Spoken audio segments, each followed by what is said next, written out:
The greatest athletes in history were not born in gyms. They were forged on battlefields.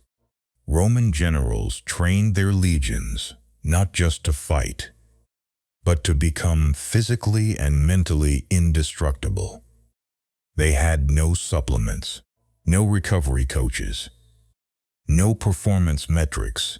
They had one philosophy: the body is an instrument of the will, and the will must never break.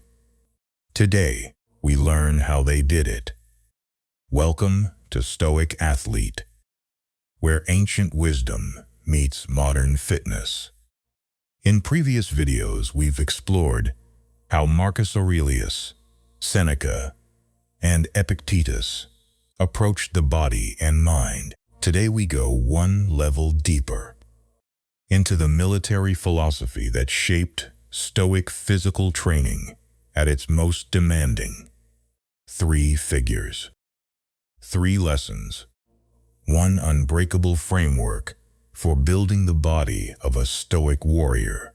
Cato the Elder, Roman statesman, soldier, and one of the fiercest advocates of physical discipline in the ancient world. Cato believed that the body must be broken down and rebuilt, deliberately and repeatedly. To produce a man of virtue, he swam rivers in full armor. He trained in the heat of summer and the cold of winter without complaint. He ate the same food as his soldiers, slept on the same ground, and refused comfort on principle. He wrote, "An orator is ruined by leisure." But he meant more than speaking. He meant this: a man who avoids discomfort destroys himself slowly, in body, in mind, in character. In the gym, Cato's lesson is brutal and simple. Stop waiting for the right conditions. Stop waiting until you feel ready. The soldier who waits for perfect weather never marches. Show up in the cold. Show up when you are tired. Show up when it is the last thing you want to do. That is when the real training begins. Julius Caesar was not a Stoic philosopher in name, but his approach to physical training was profoundly Stoic in practice. Caesar marched with his men, not behind them. He covered up to 30 miles a day on foot. He trained at the front, ate last, and slept when his army slept. He suffered every hardship he imposed on others. His men would follow him anywhere, not because of his title, but because of this. He proved every single day that he was willing to endure what he demanded of them. This is a lesson most people in the gym will never apply. We admire athletes from a distance. We follow their routines without understanding the philosophy behind them. Caesar understood something critical. The body follows the mind's commitment, not the mind's intention. You do not get stronger by planning to train.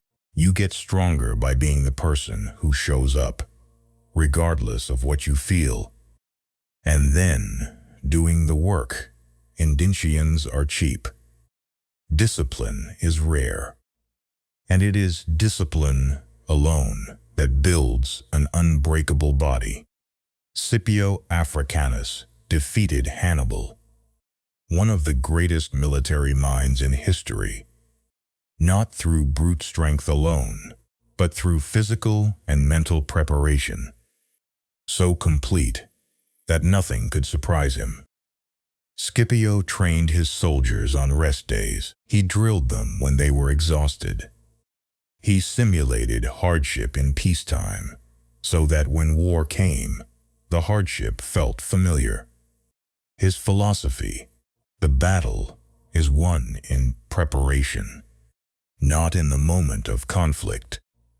This is progressive overload. 2,000 years before modern sports science gave it a name. You do not discover your limits by staying comfortable.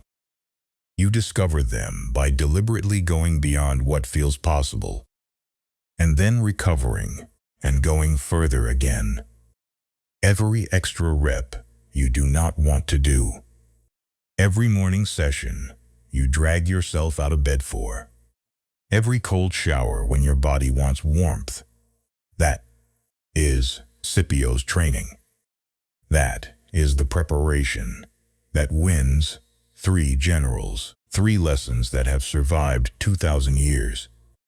Cato teaches us, stop waiting for perfect conditions. The discomfort is the training. Caesar teaches us, lead from the front. Earn your body through action, not intention.